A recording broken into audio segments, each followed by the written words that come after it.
ବର୍ତ୍ତମାନ ଯାଇକି ଭାରତୀୟ ସ୍ମାର୍ଟ ବ୍ୟବହାରୀଙ୍କ ପାଇଁ ବଡ଼ ଖବର। ଜିଓ ଏୟାରଟେଲ୍ ଭୋଡାଫୋନ୍ ସେମାନଙ୍କର ମୋବାଇଲ ରିଚାର୍ଜ ଯୋଜନାକୁ ମହଙ୍ଗା କରିଛନ୍ତି। ଜୁଲାଇ 3 ତାରିଖରୁ ଆପଣମାନେ ଜାଣିଥିବେ ଜିଓ ଏୟାରଟେଲ୍ ଭୋଡାଫୋନ୍ ଚାହୁଁଥିଲେ ବି ତାହାର ପୂର୍ବ ପ୍ଲାନ୍ ଅପେକ୍ଷା ଅଧିକ ଟଙ୍କା ଦେବାକୁ ପଡ଼ିବ। ଇତିମଧ୍ୟରେ ସସ୍ତା ପ୍ଲାନ୍ ରିଚାର୍ଜ ବିଏସ୍ଏନ୍ଏଲ୍ ଆଣିବାକୁ ଯାଉଛି। ତ ଆଗରୁ ଯେଉଁମାନେ ବିଏସ୍ଏନ୍ଏଲ୍ ୟୁଜ୍ କରିଥିବେ ତ ରିଚାର୍ଜ ପ୍ଲାନ୍ ବହୁତ କମ୍ ଥାଏ। ବର୍ତ୍ତମାନ ବିଏସ୍ଏନ୍ଏଲ୍ ସିମ୍ ନେଇ ବହୁତ ଚର୍ଚ୍ଚା ଜୋର ଧରିଛି। ତ ଗ୍ରାହକ ପାଇଁ ନୂଆ ନୂଆ ବିଏସ୍ଏନ୍ଏଲ୍ କ'ଣ ପ୍ଲାନିଂ ଆଣିଛି ତାର ରିଚାର୍ଜ ପ୍ଲାନିଂ ମୋ ଭିଡ଼ିଓରେ ଦେଖେଇଛି। ତ ଭିଡ଼ିଓଟି ଲାଷ୍ଟ ପର୍ଯ୍ୟନ୍ତ ଦେଖିବେ, ଦେଖିଲେ ଆପଣମାନେ ଜାଣିପାରିବେ। ସାଙ୍ଗମାନେ ଭିଡ଼ିଓ ଷ୍ଟାର୍ଟ କରିବା ପୂର୍ବରୁ ଯେଉଁମାନେ ମୋ ଚ୍ୟାନେଲକୁ ସବସ୍କ୍ରାଇବ୍ କରିନାହାନ୍ତି ସେମାନେ ସବସ୍କ୍ରାଇବ୍ କରିନିଅନ୍ତୁ ଆଉ ବେଲ୍ ନୋଟିଫିକେସନକୁ ଦବାଇ ଦିଅନ୍ତୁ।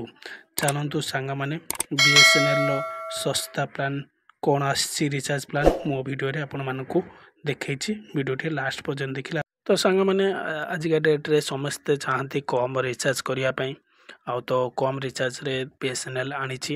ତ ସେ ବିଏସ୍ଏନ୍ଏଲ୍ ରିଚାର୍ଜ ପ୍ଲାନ୍ କ'ଣ ଦେଖନ୍ତୁ ସାଙ୍ଗମାନେ, ଆପଣ 197ରେ ଯଦି ରିଚାର୍ଜ କରୁଛନ୍ତି ତ ଆପଣଙ୍କୁ 70 ଦିନ ଭ୍ୟାଲିଡିଟି ମିଳିବ ଆଉ ପର୍ ଡେ 2 GB ମିଳିବ। ସେକେଣ୍ଡ ରିଚାର୍ଜ ସାଙ୍ଗମାନେ ଅଛି 108 ଟଙ୍କାରେ। ତ ଆପଣ ପର୍ ଡେ 1 GB ପାଇବେ, 60 ଦିନ ରହିଛି। ତ ସେଇଭଳି ଦେଖନ୍ତୁ 139 ଅଛି, 139 ପର୍ ଡେ ଆପଣ 1.5 GB ପାଇବେ, 28 ଦିନ ଭ୍ୟାଲିଡିଟି ରହିଛି।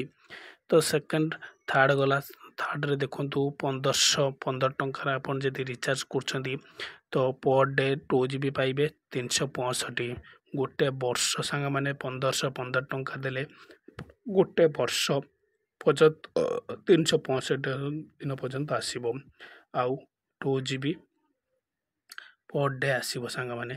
ତ ଏହି ହିସାବରେ ତାର ବିଏସ୍ଏନ୍ଏଲ୍ ତା ରିଚାର୍ଜ ପ୍ଲାନିଂ ଆଣିଛି।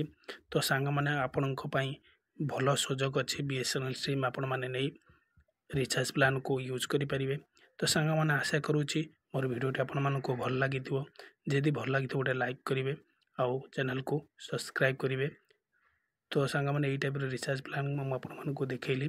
ତ ଆପଣମାନଙ୍କୁ ଯଦି ଏଇ ଭିଡ଼ିଓଟି ଭଲ ଲାଗିଥିବ ଗୋଟେ ଲାଇକ୍ କରିବେ ଆଉ ସେୟାର କରିବେ, ସବସ୍କ୍ରାଇବ୍ କରିବେ, କମେଣ୍ଟ କରି କହିବେ ଆପଣମାନଙ୍କୁ କେମିତି ଲାଗୁଛି। ରହୁଛି ସାଙ୍ଗମାନେ, ଦେଖା ହେବ ନେକ୍ସଟ ଭିଡ଼ିଓରେ। Bye bye, Tata.